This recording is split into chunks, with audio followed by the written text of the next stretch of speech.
Today, rising tariffs and new ESG regulations like CBAM and EUDR mean the change in international trade is constant. This is why we're thrilled to welcome you today to our webinar on how to turn tariffs and new regulations into opportunities. Welcome everyone, my name is Lana Gentz and I will be guiding you through today's session where we'll explore how businesses, including small and medium-sized companies, can respond to the growing complexity of international trade. Our goal is to provide you with actionable insights and practical strategies to help you stay compliant, competitive, and resilient. We're joined by 4 fantastic speakers who bring deep expertise from across the trade and customs ecosystem. We have with us Valerie Pickard from the International Chamber of Commerce, Joseph Wozniak from the International Trade Center, Dieter Krakauer from CarbMe, and Lars Carlson from Maersk.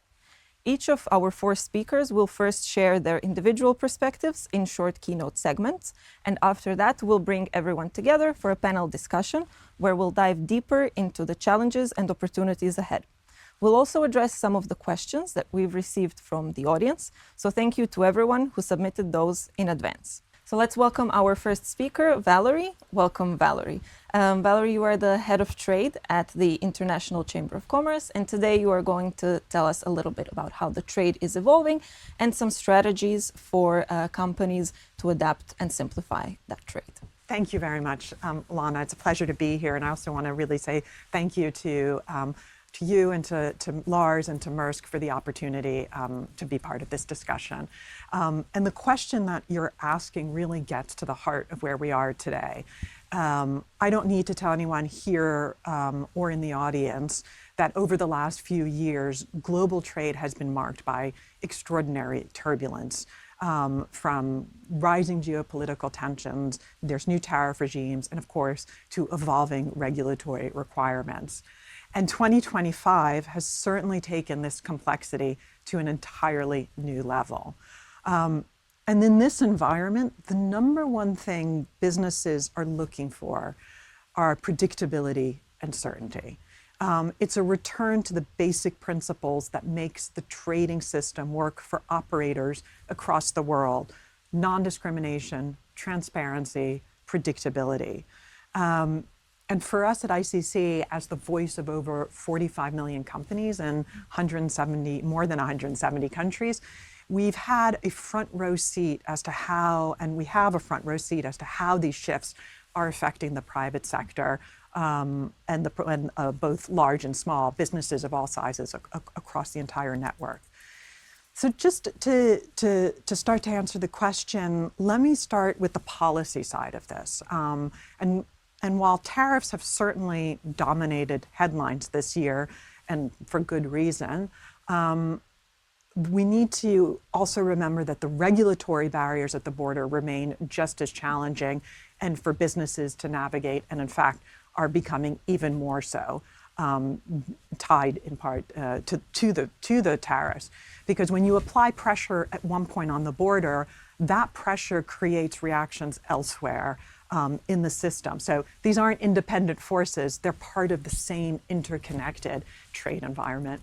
And so what we're seeing from across our network is 3 clear trends. And these aren't necessarily new trends. These we've been going in this direction now for many years, but certainly the trends are accelerating now at a dizzying pace, and I think that's where we are today.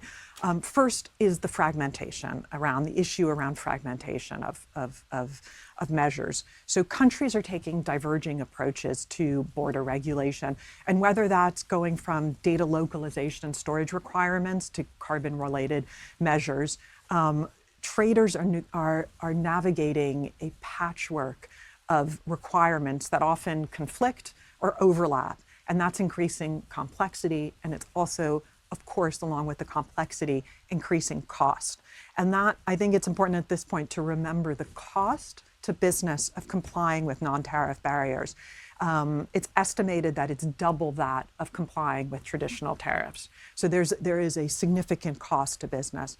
2 is the second trend that we're seeing is the speed of implementation. So regulatory changes are now being rolled out at unprecedented speed, leaving businesses very little time to adapt. Rules that once took years to phase in and were also had consultation periods are now being enforced in a matter of, or being rolled out and enforced in a matter of months or days. And that, of course, raises for businesses the very real risk, costly risk of non-compliance. And that brings me to the third trend, which is the elevated stakes for compliance today. The surge in tariffs has fundamentally raised the importance of accurate trade documentation. It's always been important, of course, I'm not suggesting otherwise. But what's happened now is that some of the paperwork that might have been sort of considered routine have taken on strategic importance. So particularly thinking of measures around rules of origin, for example, which are now absolutely front and center for companies and require much more compliance efforts. So at this juncture, from a regulatory perspective, we'd say it's absolutely critical that we look seriously at trade facilitation. What we need now to simplify and modernize the measures at the border. We need to make it easier for companies to trade, not harder. And so I'll stop there and hand it back to you, Lana. Thank you, Valerie. This was super insightful, and you've touched upon the private sector. And I was wondering, what is the role of the public-private partnerships in streamlining these operations and simplifying border management? Thank you for that question, and it's absolutely critical. The private sector, one you have to remember, is the end user of the rules. So if you don't have the end user of the rule involved in the process of developing the regulations, the rules will end up missing the mark. So it's absolutely critical to engage business in the rule-making process for customs processes and border processes. And it is absolutely possible to co-design and to work with business to design rules and procedures that meet policy objectives. We completely understand the need to have good border regulations in place to protect countries from illicit goods and to have safety regulations, but they need to remain workable in practice. And so I can take a few examples of where we've been working very successfully with governments. The first is through the Global Alliance for Trade Facilitation, which is a donor-funded initiative co-led by ICC, along with the World Economic Forum and the Center for International Private Enterprise. And it really has brought the public and the private sector together to implement and to design measures to simplify border processes, and it has a tremendous, at this point, track record. It's celebrating its 10th anniversary this year, and I will just also say that Maersk was one of the founding business partners of the alliance. I'm very grateful to Maersk and all of our business partners for their support on the alliance. And the other is through the IC Digital Standards Initiative, where with the support of governments and multi-institutions, we're looking and helping to align digital trade standards, which are to reduce that interoperability cost across borders. Absolutely key to look at what are the key trade data elements that are actually needed to have goods cross the border. So these are just a few examples that show that when you bring in the private sector early, where the reforms can deliver for both governments and businesses. Thank you, Valerie. And is this also how the ICC ensures that the regulations are both inclusive and accessible for businesses, or are there some other strategies that you employ as well? Thank you for that question, and very important one to talk about the small businesses, because as we all know, it's the small businesses that are getting disproportionately impacted by all of the new red tape at the border.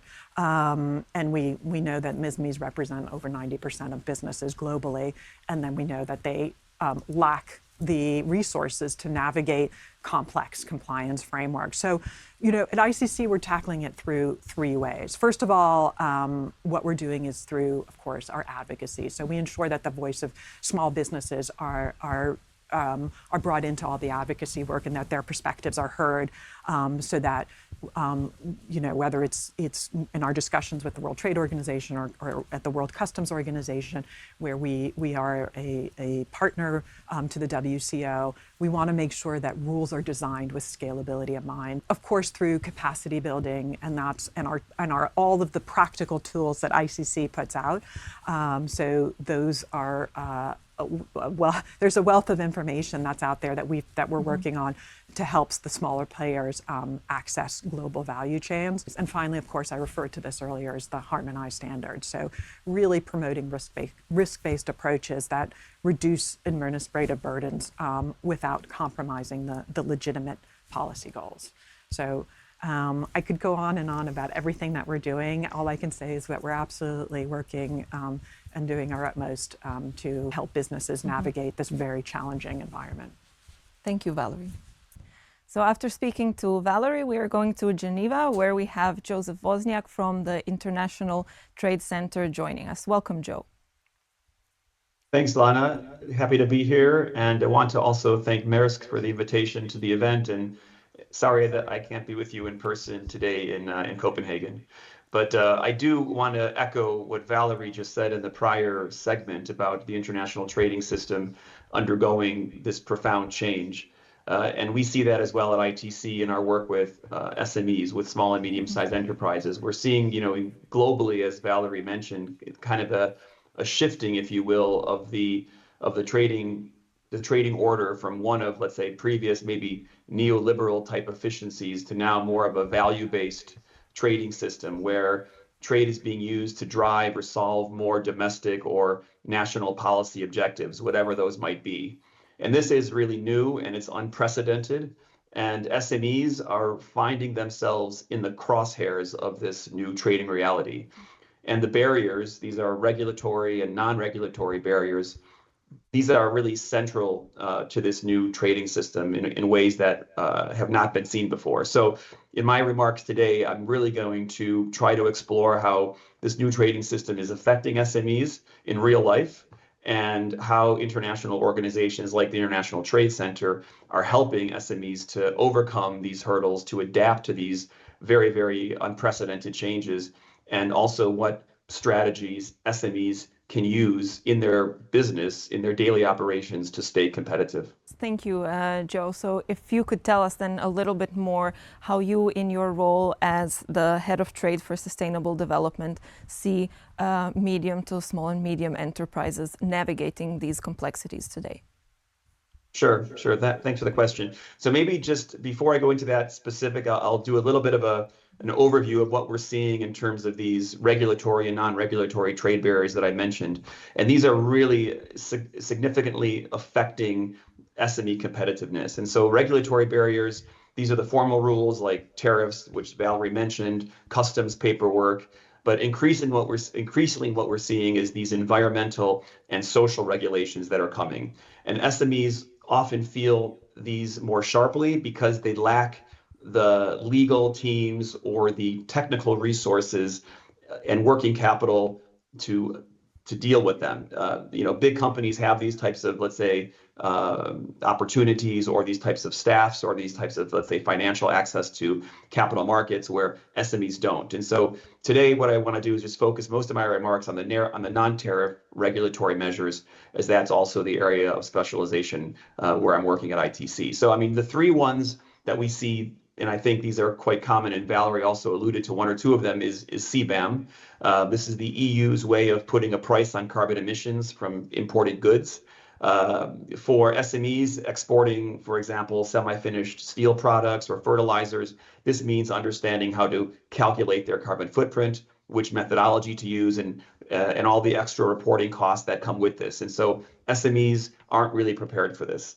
Then there's the EUDR, the EU Deforestation Regulation, which aims to stop products linked to deforestation from entering the EU market. SMEs that are producing palm or soy, rubber, wood, furniture, cocoa, coffee, they now need to prove that their products do not harm forests and they don't really have the capacity to implement, in many cases, the digital traceability requirements that comes with this regulation.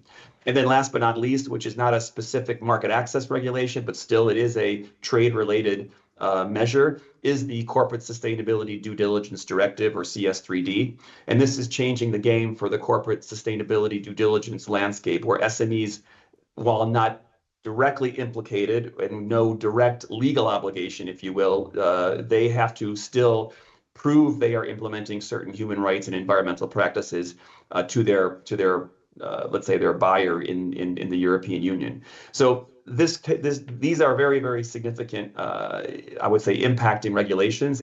So, to your question, what are strategies or what are things that SMEs can do?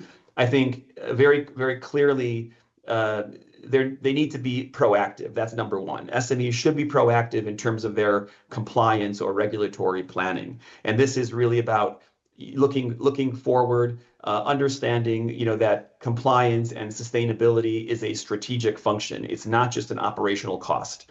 And then second of all, in this whole kind of, let's say, proactive mindset, is to really be able to monitor on a almost weekly basis different changes coming in terms of regulation. And this is, I think, also echoes Valerie's comments earlier, in the sense that these are really fast-moving types of regulations. So they need to, check these through different industry or government trade portals, but also to be networked, if you will, in their market, in their local economic, let's say, sector or ecosystem. Second thing is important is digital enablement, to really understand how the digital marketplace is changing, to be able to implement certain IT or digital solutions, whether it's for traceability, whether it's for geolocation, but also to know how to identify the right type of service provider, because there's a lot of how can I say, snake oil being sold to the market by companies that are essentially selling IT solutions that are either too expensive or not fit for purpose for what the regulation is requiring. And then the third is more or less looking at certification as a market advantage. I kind of mentioned that earlier in terms of kind of a license to operate. So not about compliance, but also how these certifications or these different codes of conduct can improve competitiveness, improve practices, internal management systems that also can lead to longer-term contracts and better buying practices or better buying opportunities for the customers that they serve. And then also to look at being diversified. So not necessarily putting all your eggs into one proverbial basket, but to look at different markets so your company is not overexposed to one set of regulations or one tariff regime. And then last but not least is partnerships. I think partnerships with cooperatives, with aggregators, logistics firms, or other, like, let's say, SMEs, businesses that are in your same sector in that economy, is important to partner, to link with them, so you can pool costs, pool knowledge, and think collaboratively on how to deal with these types of regulatory requirements that are now coming. Thank you, Joe. And even when it comes to partnerships, can you tell us what are some of the most common blind spots that you see companies experience in compliance planning? Sure.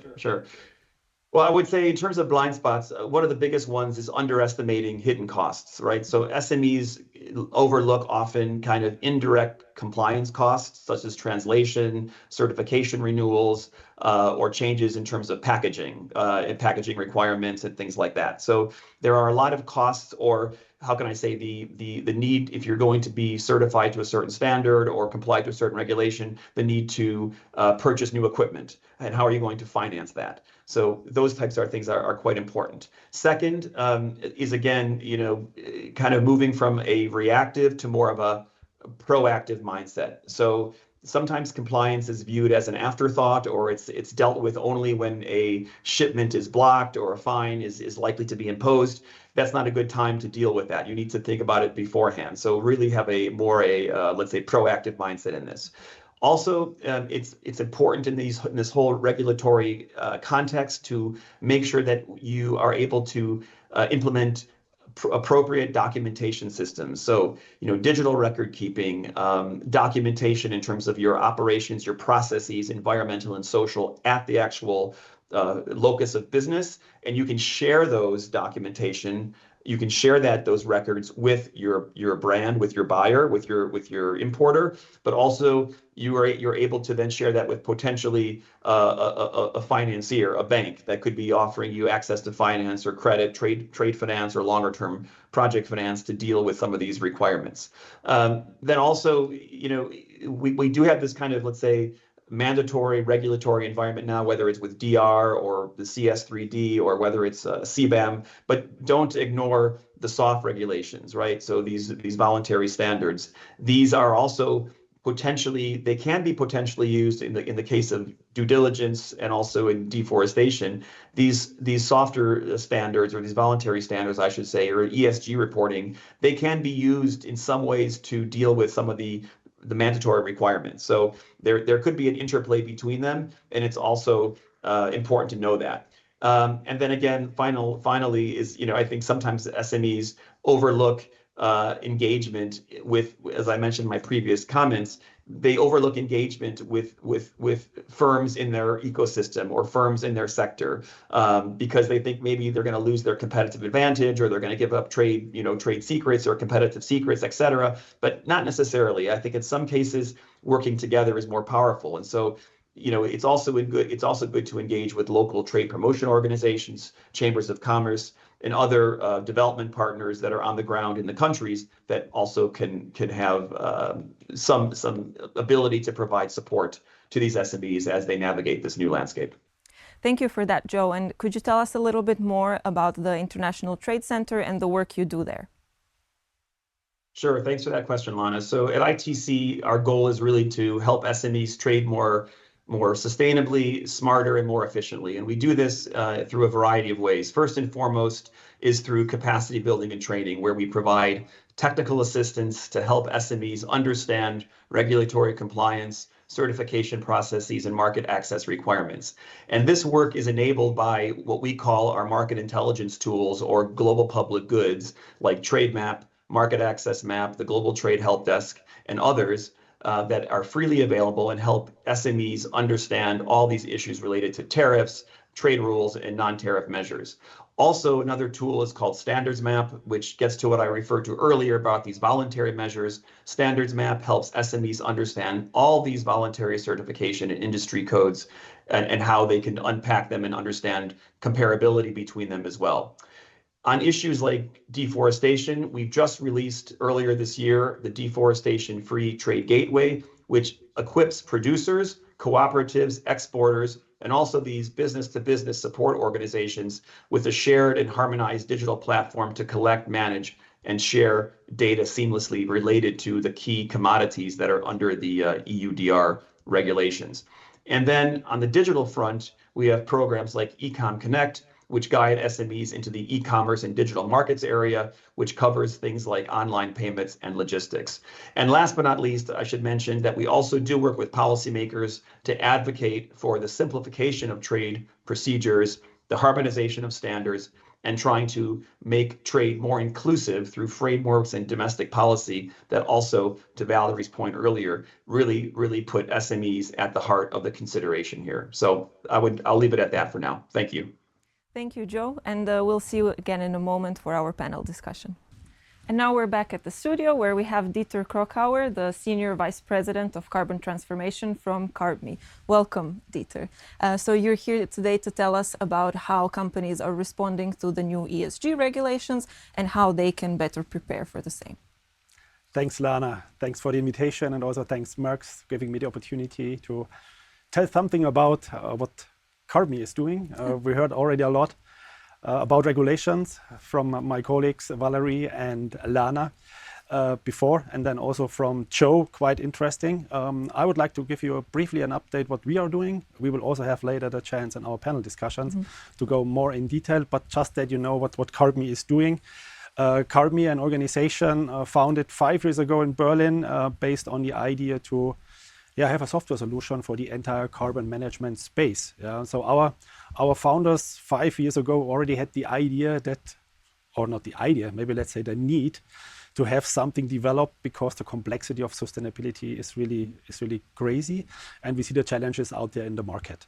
So that's why Carbon was founded. And what we are doing, maybe before we talk a bit about the technology behind there, is what I want to bring in is a different perspective. We always talk about regulation, compliance. We come from the perspective and the view that we for sure have the opportunity with the compliance and the regulation, but we should consider the topic as a competitive advantage. So if we do this right, and if we turn the carbon risk and all that what we are doing based on the regulation into business critical and business strategic decisions, then I think we can benefit from everything. And what we are doing, just very briefly, the solution we developed is, as I said before, is a holistic carbon management platform. And this information shows quite well how complex this can be. And definitely say our solution does not cover everything. The space of sustainability is quite complex. What we are covering is the major portions of carbon management. And we consider carbon management elements like the CBAM regulation, like the Scope 3 topic, which we also then elaborate later, because Scope 3 is the most complex thing what we have right now, because Scope 3 is the emission coming from the value chain. And Scope 3 is for the majority of the companies the biggest portion of the emissions. And this is where also EUDR and CBAM dive in. So that's one thing. CSRD, EUDR was also mentioned by Valerie and Joe. This is really a regulation which is more in the operational view, because this can really force a production standstill if the products are not coming anymore to the facilities. And what we also have here is this supply engagement. So we see, and this was also mentioned before, that the ecosystem needs to work together. Customers, suppliers, and the suppliers and the customer together. So, and we also see that there is this ecosystem and community building already going on. We have this environmental intelligence system where we calculate based on a detailed level the emissions. And just very briefly why this is important. You all know cost breakdowns from the finance and accounting system. And we are doing the same with emissions. And that's important. Again, comparing the finance stuff. If you just see, okay, we spent $1 million for aluminium, then you have a number, but you do not know how this million is distributed. You need to know if this is production, if this is energy, if this is transport, end products, whatever it is. And this is the same, and this is called the activity-based approach here. And this is why we have really developed this software solution. At the end, it's a framework. And this was also mentioned before. It's the same like companies need to work together, also systems need to talk to each other. So we need to integrate in existing legacy systems. So that's why we have developed this system agnostic approach. And the target is really that we, on the one hand, create the transparency along emissions, that we automate. And I think everybody should know that you need a software solution for this complex environment. And then at the end, and that's the target, Paris 2050, climate targets, you need to reduce at the end of the day. And one topic is really get the data prepared. So this is the thing where most of our clients really need the most of the time to have the data prepared. This is really a global thing. CBAM, for instance, is a EU regulation, but it does not only affect importers into the EU, it also affects producers outside of the EU. So this is the thing here. We have a lot of customers in Asia and also in US. So the regulations impact really each client around the globe. And this is what refers to my first slide, where I said, okay, let's try to turn carbon into strategic decisions. I think carbon is the new global currency. And if our industry leaders really emphasize this and really take this serious, then we have different advantages, because companies taking this serious and taking this not just as a regulatory checkbox in terms of compliance, take this really in a money-driven strategic decision, they have definitely, from our perspective, a competitive advantage. Thank you, Dieter. And you spoke a little bit about the different type of integration, but I'm curious, how can companies integrate this carbon intelligence into their supply chain, but without overwhelming their operations? This is also a good question, Lana. So what we see in our implementations, and I also heard it from Joe, they are focusing on SMEs. This is important. So this is really a topic which impacts global operating organizations and also SMEs. Yeah, as the OEMs have the value chain, and we have customers, they have multi thousands of suppliers, so they need to work together. And for sure, the complexity is totally different. And also it was mentioned by Joe that the maturity level based on regulatory things, based on expertise is totally different. So we are helping our clients with a tailor-made approach. First of all, the knowledge needs to be there. And this is also a very, very important thing. The companies we deal with need to really make this mind shift change. What a difficult word. So they need to really integrate this sustainability topic in the daily life, in the daily work. If they consider it only as a one-time effort, which sustainability is not, they have problems. And we help them, as I said, tailor-made with solutions. Yeah, not every company needs a solution, but the majority does, because the complexity is quite big. Yeah, and for that, companies, and the question was quite good. Yeah, the most important thing is take the topic serious. Yeah, do not sit back and wait. Take the topic serious, be proactive. Also, this is what was mentioned from the colleagues before. Take this proactive, try to prepare for everything. We do not know if a CBAM or EU EUR is the only one. Who knows what comes next? Yeah, and what I can tell you quite seriously is sustainability will keep us busy the next decades. Yeah, so that's why prepare for that. Prepare your organization, train your people, look for solutions, software solutions which you can integrate, and take the topic really serious. Thank you. And you said that preparation is key. And how, in your view, can companies prepare for these new regulations that may come in the next several years? This is also a very good question, Lana. So what we see in our projects with clients is that in many cases, it's really not clear where the responsibility sits. Yeah, so we have many stakeholders in our organizations. So we have responsibility in compliance. We have complexity and also responsibility in the audit phase, in the overall, because CBAM, EUDR, and the rest is really then somehow audit relevant in the future. We have people that have a stake in that, in purchasing, in supply chain. So we see that companies to restructure and put the responsibility more centralized. So this is one key element, that you have really a central organization who's taking care for sustainability and all the aspects around that. Then for sure, build the expertise. Yeah, you need to really train your people, bring the knowledge into your organization, independent what organizational department it is. Take use of solutions. That's why I'm also here. So that's why it's important to have solutions which can really connect and be system agnostic to other stuff. And what is also important, build this ecosystem.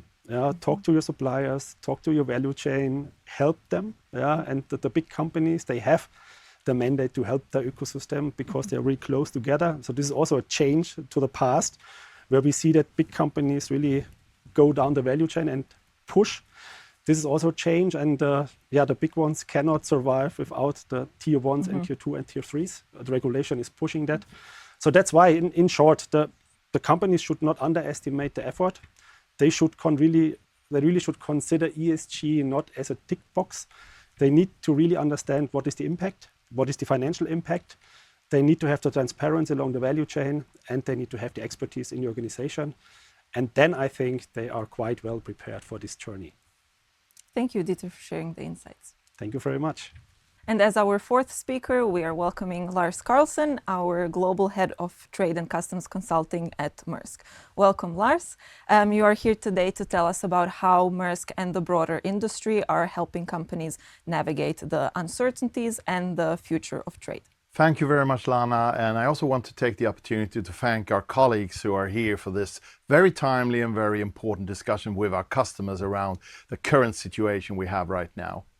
And this is something we all know what it is. It's a passport. It's actually my passport when I have traveled to 174 countries around the world. But it's more than a passport. It's also my identity. It is my status. It is my permissions. It's my compliance record as a traveler. It's the only thing I need to pass a border.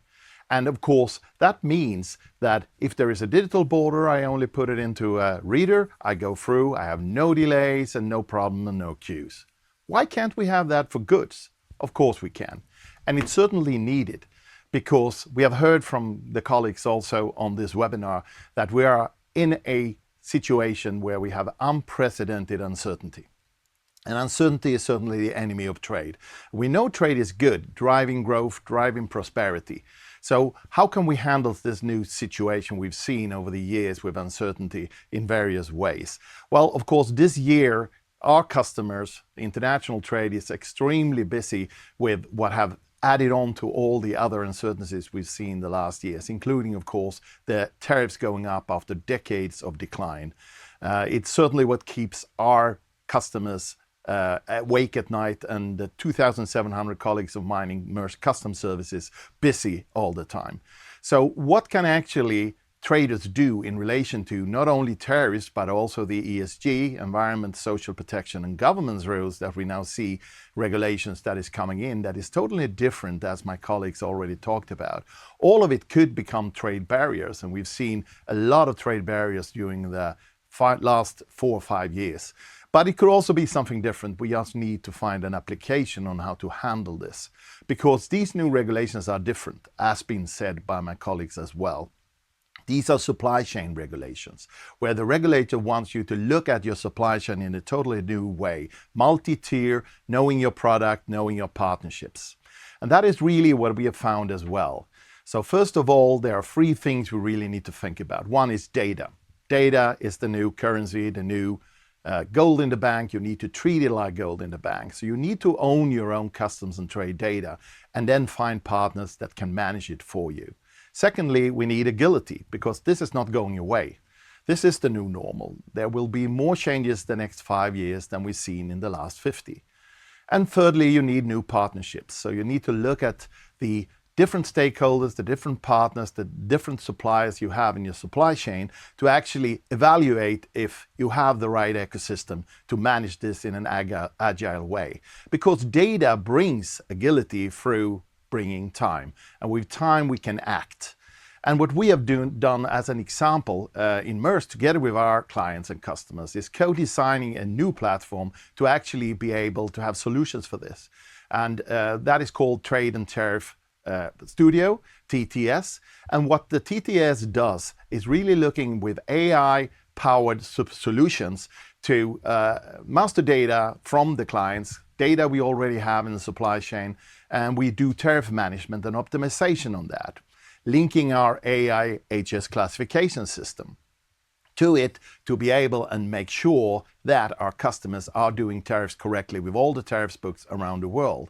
And at the same time, we do upstream transactional risk and compliance screening to find various risks that are there. Could be ESG risks like the UFLPA, US forced labor regulations, or tariff-related risk like we were talking about, transshipments or rules of origins detection in various ways, and making sure those are compliant, or sanctions, and many more. What we do with the Trade and Tariff Studio is creating a one-stop shop platform, where we then will add on new regulations, where we will add on new territories and markets. So again, it can be an agile solution linking to the partner networks we have and the solutions we have.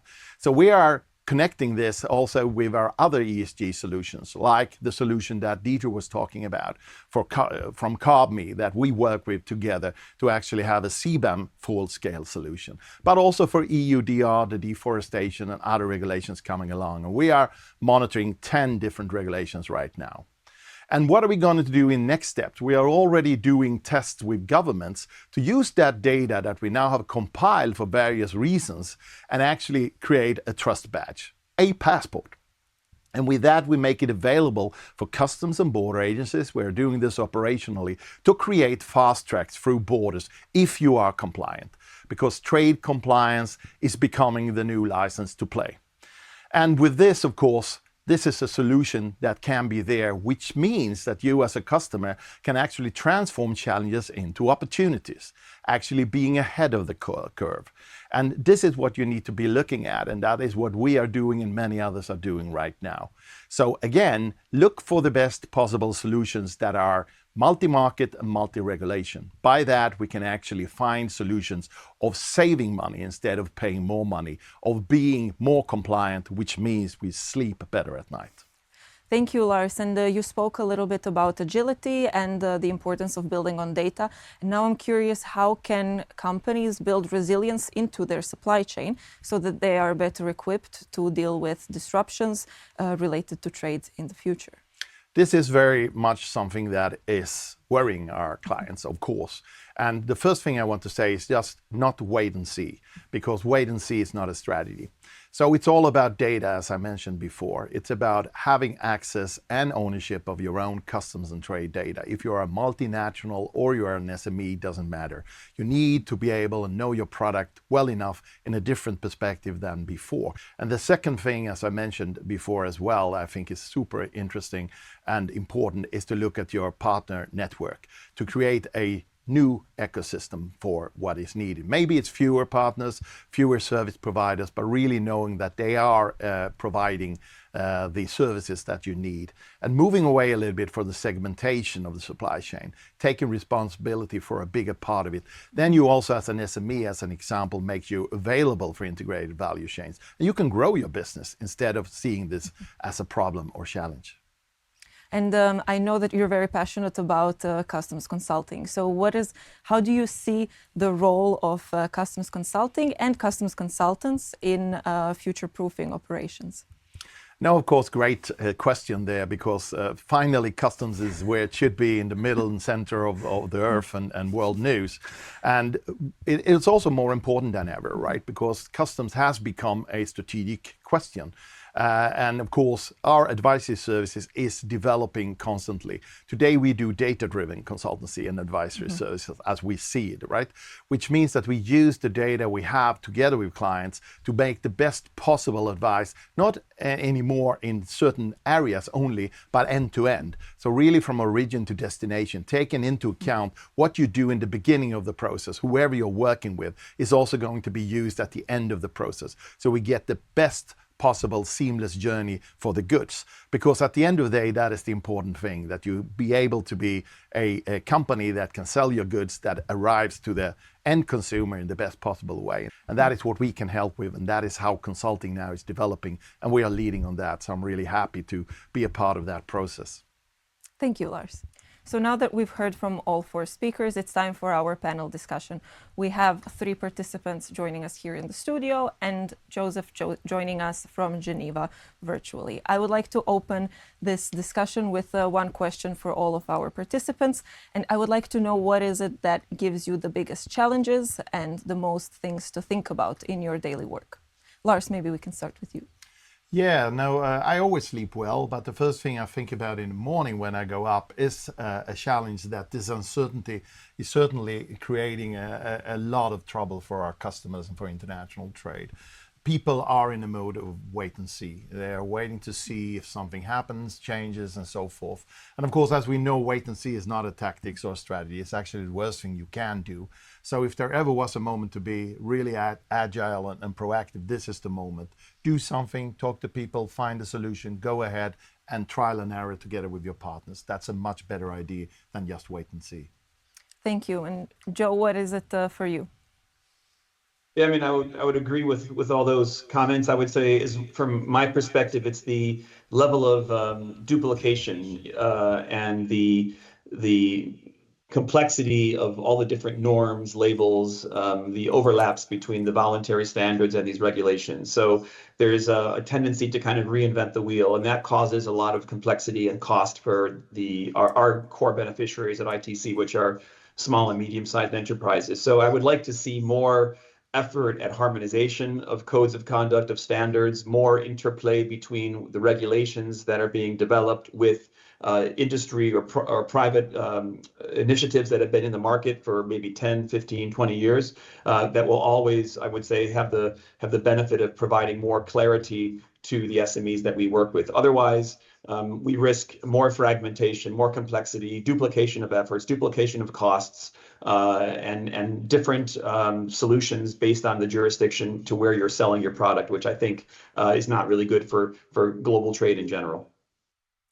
Thank you. And Valerie, maybe you can share your perspective from ICC. Yeah, no, thank you. And unlike Lars, I don't sleep well at night, so I do have time to think about these things. But just picking up what Joe and Lars have said, I think What's really worrying us today is the weakening of the rules-based system that underlines all of this. And so what we're really concerned about, is that weakening of the of the global trading system, because ultimately that is putting additional pressure on the borders and on the traders. And I think corollary to that, I would just add as well, is as a result is also the lack of focus on a forward-looking trade agenda. So we're no longer talking about fully implementing the trade facilitation agreement, which we should be. So that, if we're talking about frustration, I would like to go back to a forward-looking trade agenda and not discussing the basic and having to reaffirm the basic principles. Thank you, Valerie. And Dieter, for you? Yeah, I'm not sleeping at all because I'm thinking day and night how we can help our clients. No, seriously, I think there are two things. One is simplicity. This is what also Joe mentioned. Yeah, not overcomplicate all this stuff, because we should not forget that companies have a daily business. Yeah, and that's one thing. And the one is that what Lars mentioned, definitely, yeah, the clear direction, the clear decision. If they know, the companies know, and not only in the aspects of compliance, it's the same in industry direction. So we can see it. If they have a clear decision from the body, then they can decide and act on that. And they need it on the longer term, not every year a change in the regulation. So this is what the companies need. And if I may add, I think also that we in private sector can take a bigger responsibility here. I think it's more about being agile in this type of environment we're in, right? So we actually need to pilot and test and do things more and offer those in partnerships and the ecosystem idea, and also public and private partnership type of idea that, Valerie, you're always talking about. I think we need to do that. We need to be more pilot oriented, because if we are waiting for standard setting in the traditional way, that will be too slow, and it will not really meet these requirements for business, as Joe was saying before as well. Simplicity, totally agree with that. I like, Dieter, that you were talking about the daily work of a company. So I would like to take a little step back and have a look at what we've been going through in Europe. So we know that companies have been preparing for ESG regulations like CBAM. We have EUDR coming, and something that we often hear from our customers is that while they are preparing for this, they sometimes tend to drop the ball, so to say, when sudden disruptions appear, like tariffs. So Lars, maybe for you, what do you suggest for companies to do to balance their long-term strategy with short-term shocks? No, it's a great question, of course, and always a difficult balance to strike, because as Dieter said, businesses are there to make business, right? And these are just add-ons to be able to do that. However, what we do see, again, I'll go back to talking about data here, because at the end of the day, it's the same thing. You need to know your product, you need to know your data about the product and your network a little bit more and better. So some of the solutions for, say, some of the challenges we see on tariffs right now are the same as actually knowing where your product comes from and what the carbon emission is from the components of that product, and also for the other ESG regulations coming up. So it's about knowing more about your supply chain, and to do that, you again need to manage your network and ecosystem a little bit better. Now, that is something also SMEs can do, and I'm sure Yo can support us on this, because that is a part of being part of an integrated value chain. As long as you work together with the other partners who you are supplying with these things, if you can get clear instructions of what you need from them, how you pick up and collect that data, that actually helps and can make SMEs grow instead, as an example. So again, yes, there's a balance, but it's really the same answer. You need to have your data in order, you need to be able and submit it when it's needed, and you need partners that actually can manage it for you, so it becomes as simple as possible to do it, both short, medium, and long termly. And Joe, from your perspective, working with SMEs, do you see that the best practice is the same, or do you see something different? Yeah, I mean, I would agree with Lars. I would say from our perspective, it's also in terms of dealing with these sustainability requirements and regulatory requirements. We're looking to work in pre-competitive type industry associations or platforms where we drive common requirements and a common, let's say, IT platform that's accessible to a wide variety of suppliers.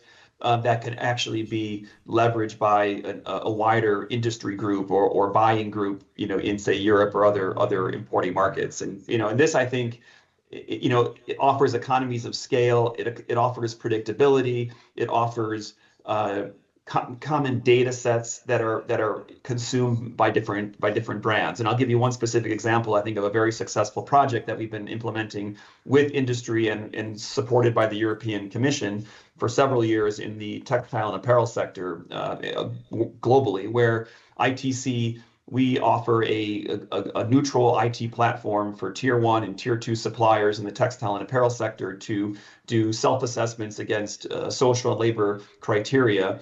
And then those assessments can then be shared with about 65 international brands and retailers globally. And that is a common data set that's consumed by these brands. They put it into their own CSR framework for their own reporting to stakeholders, to shareholders, to whomever, and regulators. And that also drives down the audit costs, and it drives down the complexity for the SMEs. And we've calculated more or less about 50 to 60 million euros in savings over the last 5 years using the system. So if we can replicate that in different industry segments, whether it's for the EU product or the digital product passport, et cetera, whether it's for different sectors, batteries, consumer goods, I think it's a way to start to drive more partnership between the upstream suppliers and then the downstream brands. And this is, again, when you look at the Green Deal and you look at what the due diligence directive is really all about, it's more or less the shared responsibility between both sides of the supply chain. So that's what I would say, and I would also say it's a very good model for where the UN or international organizations can cooperate pragmatically in a complementary way with the private sector. Thank you, Joe. I really like this segue into partnerships. So maybe a question for others in the studio. If you can share similar examples that you've seen, something specific where collaborations or certain tools have supported companies in navigating the complexities of the trade environment. Thanks for that question. And I think just to also, if I may, pick up a little bit on what was said, in real estate, they always say, location, location, location. And here we're talking preparation, preparation, preparation. It cannot be emphasized, and really how important all of this is, and to be able to navigate today's waters. And I think before I get to the partnership, because I think that's really important, just saying how important it is, the scenario planning, pick a couple of scenarios, and have got to be, and there needs to be real stress testing of them, and they need to be updated on a continuous basis. You can't just do the exercise once, think it's done. It needs to be done continuously. And that supply chain visibility is absolutely key. If you don't know what the challenge is and where the problems are, you can't fix it. And then finally, really having that clear internal mechanism in companies. So you need to have a committee in place that can actually making sure that the right people are in the room and they can make decisions. And so all of that is really, really important for navigating these. But it comes to the question of partnerships, I think is really important, because that's, large companies have resources to handle these. But for the smaller companies, they simply don't. We know that they don't. Most of them don't have contingency plans in place. And most of them, I think was mentioned earlier, underestimate the cost of what all of this is going to be. So what I really wanted to emphasize for the business community and the small businesses out there is how important it is to leverage your local chambers of commerce and your associations. Because, that is the primary tool for them to help them, in terms of, and they all have programs. So I could sit here and give you a laundry list of programs, but that's what they're doing day in and day out. And they can really help support with navigating these challenges. And the other thing is the importance of the advocacy, because the problems that are being seen need to be reported back, the challenges, but also the opportunities, not just to come in as a complainant. And that's where the chambers play such a critical and important role. So really, I think for those small businesses, engage with your chambers. That would be my key message. And that's a good segue. Just to add, Valerie, I think there are different kind of partnerships, networks, and ecosystems, or even committees. The one, as you mentioned, is official bodies. Take the knowledge they have. And when I look back the last 10, 15 minutes, there's a lot of topics in there which companies even not have on the radar. So what do I refer to? Is this GRI? Is this ISSP? Is this CSRD? So a lot of global regulations. So a lot of stuff. So one thing is that we follow a kind of a standard, which should not hinder us and become slow. So there's an ISO standard, there's GHG as the foundation, I would say. Then we have different networks in industry domains. Yeah, we also see it right now. So we have in automotive and manufacturing, we have frameworks like a Catena X, where they also define standards. We have in the chemical industry, some IDC is also providing something. So we have these networks as well. And then the partnerships, I would say, is someone or something what we do, Maersk and CarbMe. So we also partner together, we from the solution side, Maersk from the expertise and from the compliance consulting expertise side. And this is what definitely helps, and this is what the bundle is. Yeah? So this is what our customers, our clients need, independent if it's a big global operating company or an SME. They all need to work on that stuff, and that's why I think it's a recommendation to have these ecosystems and not do everything by yourself. And I think just to comment on that, I think it's a super valid point here, right? Because you also asked about bandwidth for companies that are, even in multinationals, not always the best in place for new big challenges coming along. And for SMEs, it's of course even more difficult. Then you need to take help. You actually need to expand your bandwidth with working with others in an ecosystem. But I really like to stress what several of my colleagues said, right? Interoperability, possibilities to use already existing systems, certifications, instead of duplicating efforts all along, right? That is the way to go to the next level. And I'll go back to, I think we from private sector needs then to be really engaged in testing things and working together with, again, others that can do this on the ground to see what works and doesn't work. And then take that forward through the chambers, through international institutions and so forth, where we are represented, to actually say, this is what works, this doesn't work. So again, being proactive and in various ways constructive rather than saying this is just a burden. And my final point would be there's money in the system here, right? We are complaining because this is adding cost all along and duplicating cost. But we also know that companies are overpaying 5 to 6% in average on customs duties because they're not utilizing what is there, free trade agreements, simplifications, various things. That was before Liberation Day, right? So that stake has gone up. Same thing with compliance, right? Compliance has a lot of costs. And if you actually are doing better than your competition, that is a competitive advantage. That is a differentiator in the market. What you said, Lars, we need to prepare the organizations that they do not just consider compliance as a compliance thing. They need to shift it in a more transformational stuff and see it as a business opportunity as well. And then they are on the right path, I would say. Thank you, Dieter. Now I would like to take a little bit of a forward-looking view and going into the rest of the 2025 and 2026, what are some of the developments that you are expecting, and kind of for our audience, what is the thing to keep an eye on? Maybe we can start with Joe. Thanks. I mean, I would say given the uncertainty of the global trading environment today, you just have to pay attention, more or less on a weekly basis on things are changing because we just don't know. So it's really having kind of a very, very close view as to what's going on in terms of the tariff policy in given countries and given markets. But then on the regulatory side, where are the regulations changing? I mean, we know that the due diligence directive has gone through numerous iterations with the omnibus in Brussels and the European Parliament discussions and deliberations. We don't know exactly what the final status of that regulation will be. We're hoping for clarity in the next several months. Likewise with EUDR, that's moving forward as I believe was indicated earlier on the panel, that it starts at the end of the year or January 1st, 2026. But there's a lot of consternation amongst certain, constituencies in the EU. And for sure, I can tell you from the ITC perspective, we've received a lot of, concern from our stakeholders in terms of the impact for market access on them in certain key countries. So things will definitely continue to be in flux.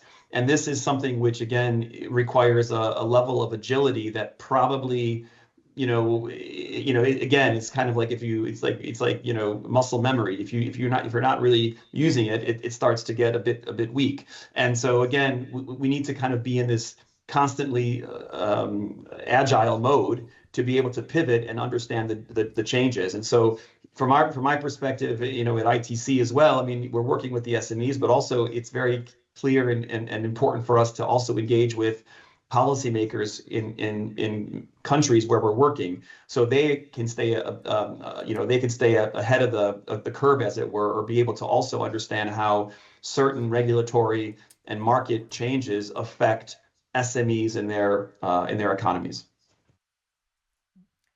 Thank you, Joe. I see a lot of note taking on this side of the table. Maybe Dieter, you want to start?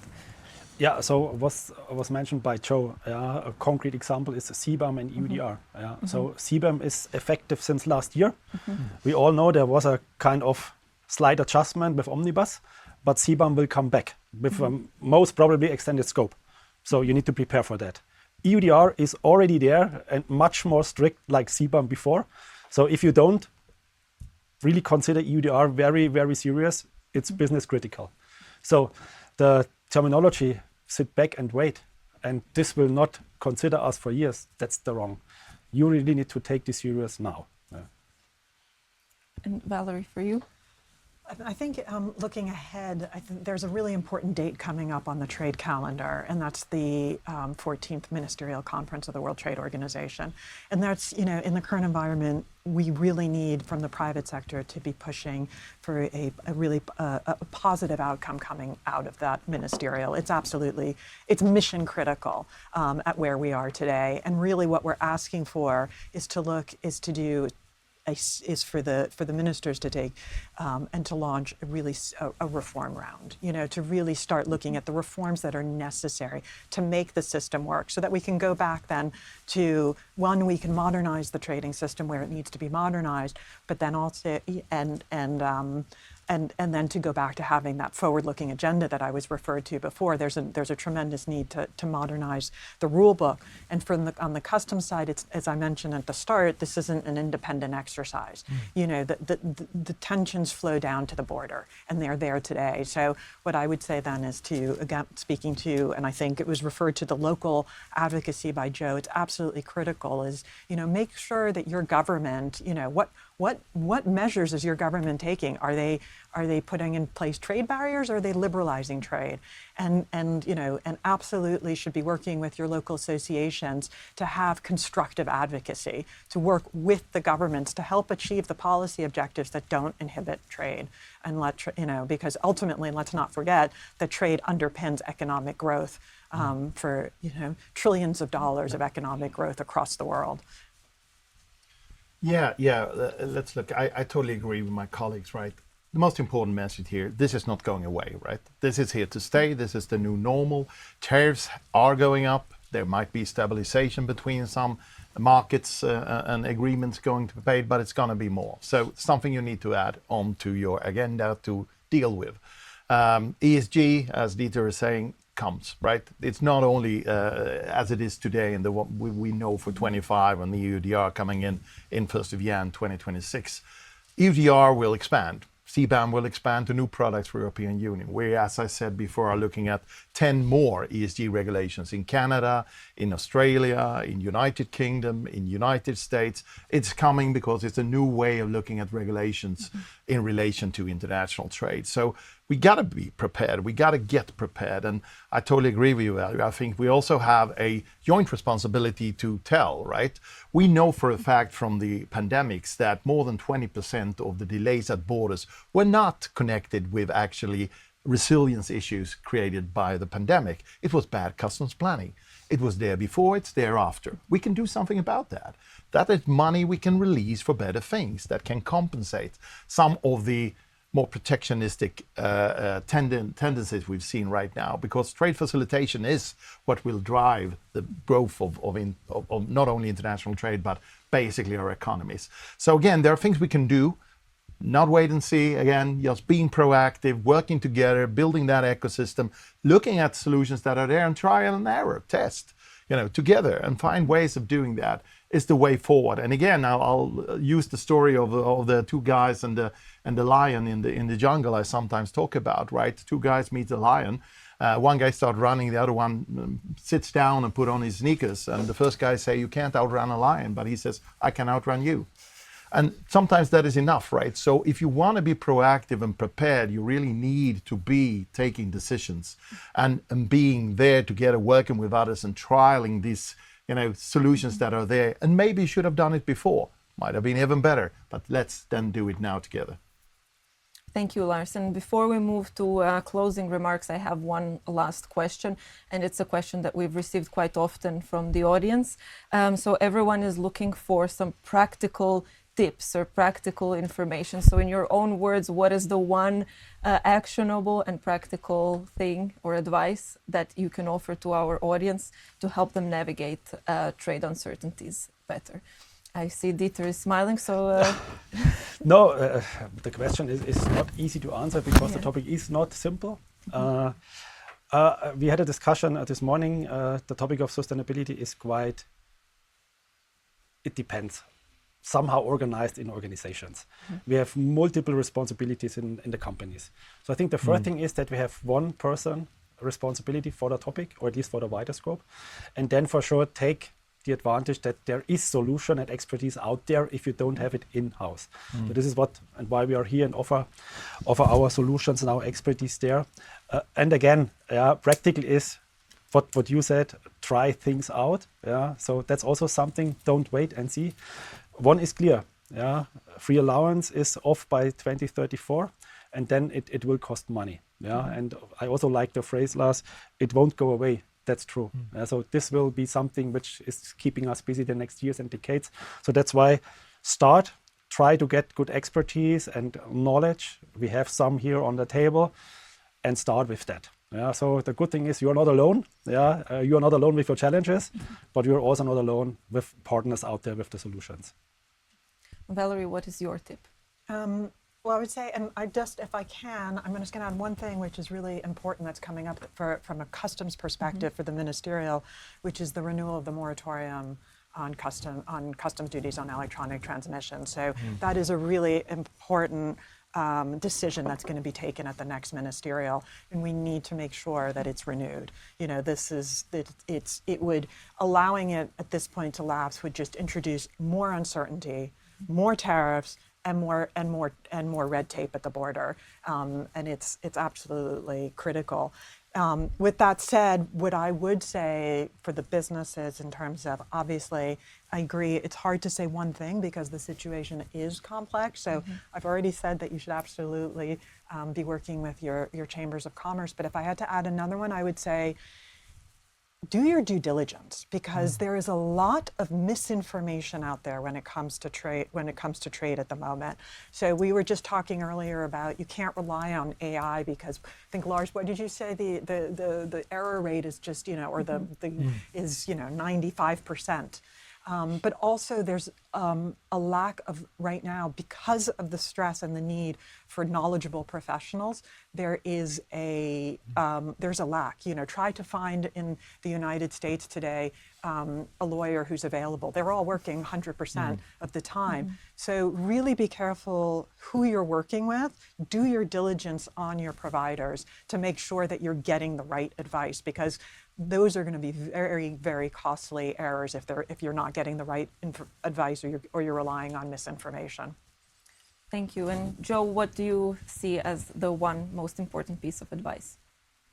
Yeah, I would say look at sustainability as an opportunity and not a cost. And I would also say, especially I'm speaking here from the SME perspective, don't go at it alone. Work with industry groups, business support organizations, chambers of commerce, to exchange ideas, experiences, knowledge, to reduce cost and to maximize opportunity.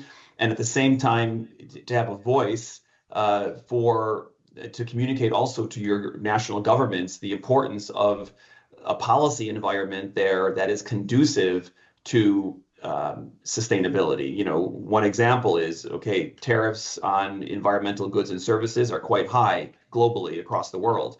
lowering those tariffs can bring in services and goods that can help SMEs to make that transition toward more sustainable practices, environmental, et cetera. So there's a certain level of a critical mass that needs to develop at the national, let's say, level to move this forward. And then I would just say to Valerie's point, I totally agree that your service provider is a key component of that and a key decision. So if you can find very, very reputable, neutral, credible service providers, then again, that also is a key step in that journey, in that evolution. Thanks. Thank you, Joe. Lars? Yeah, no, there's been so many good things said here, and I totally agree with what my colleagues have said, right? It's really like to accept the fact that we are in something new, right? It's a new environment. It's not going backwards. It's not going to go back to what it was. It's basically, I call it global trade 2.0, because it is different. But it can also take us in good directions, right? If we do the right things. So I totally agree about the vetting of supply chains, service providers and partners you have. Look into your ecosystem, how it works. It's really, really important, right? That's Joe and Valerie was saying. And I think that there's a number of things you can do, right? The worst thing, again, is to sit and wait and just see if something changes. Yes, it will change. Like Steve Jobs once said, right? Crisis is good because it's the only thing that changes people. It's up to us to decide how it goes. If it's going to continue to go in a negative way for trade, international trade, or if we are going to be able and have an impact, as Valerie is saying, on decisions for trade facilitation going forward. But there are opportunities here as well, as Joe was pointing out as well. And that's how I want to see it as well. So the possibilities of actually doing something is also big, right? So let's be positive about the fact that we are starting to see solutions. We're starting to see partnerships and pilots and practice work on the ground that actually can help. So again, find your partners that can help you out, get your bandwidth when you need it, and again, get your data straight right. And of course, if you want a passport for goods in the future, you know where to come, right? We will have one. And it's one way of handling this. And I think we will work together with others to, again, reuse what is already there, to reuse data that is there for multiple purposes, reuse systems and certifications that is already there to take us to the next level. But it's all about ecosystems here. It's all about, we can't do it on our own. We need to work together, private sector, within private sector, and of course, private sector and governments and in different type of partnerships. But again, I'm optimistic. I'm always optimistic and want to, from my point of view, end on that note, right? There are solutions here. Just, be active, proactive, find your partners, and then go out and test things. It's better than sit and wait and see. Mm-hmm. Thank you, Lars. And Valerie, any closing remarks from your side? Thanks, Lana. I would just say, I think we're at a very, very critical juncture. We're really at an inflection point for the global trading system and for customs. And I think we really need to, one, restore predictability is absolutely essential so that we can then, and of course, alongside those efforts, we shouldn't stop in the meantime, but continue moving forward, looking for forward, moving the trade agenda forward. So focusing on things that are going to help the traders on a day-to-day basis, for example, including in particular the digitalization agenda. So otherwise, I think a lot was said, and I just want to say thank you very much to Maersk and to Lars and to you, Lana, for today. I think we really strived a lot of important topics, a lot of new regulations coming on, but this should not make the clients out there afraid. So as you said in your final statement, Lars, this is exactly, so this is, we are also here to support, and there are also others which support you. So again, what I said before, you are not alone there. The thing is, start the working, look for partners, for ecosystems, and then we will also overcome these challenges. I'm quite optimistic. And thanks also here from that end for the invitation and for the opportunity to talk with experts from different organizations. It's always a pleasure. Thank you, Dieter. And Joe, any last comments from your side? Yeah, I would just say it's important to remember it's not about how large you are or how small you are as a business, but rather in these days about how smartly and quickly you can adapt. And I think that is key. So that would be my takeaway. And then also just to say thanks to Maersk. Thanks for the opportunity to be with you today. It's been a lot of fun. Thank you, Joe. I would like to thank our speakers for this insightful panel discussion today, and I would like to thank our audience for joining us. For me, the 3 key takeaways I take from today's discussion are the preparation, collaboration, and adaptability. Those are the keys in trade going forward. And I would like to invite you to stay connected, reach out to our participants, our speakers, in case of any questions, and we look forward to seeing you again.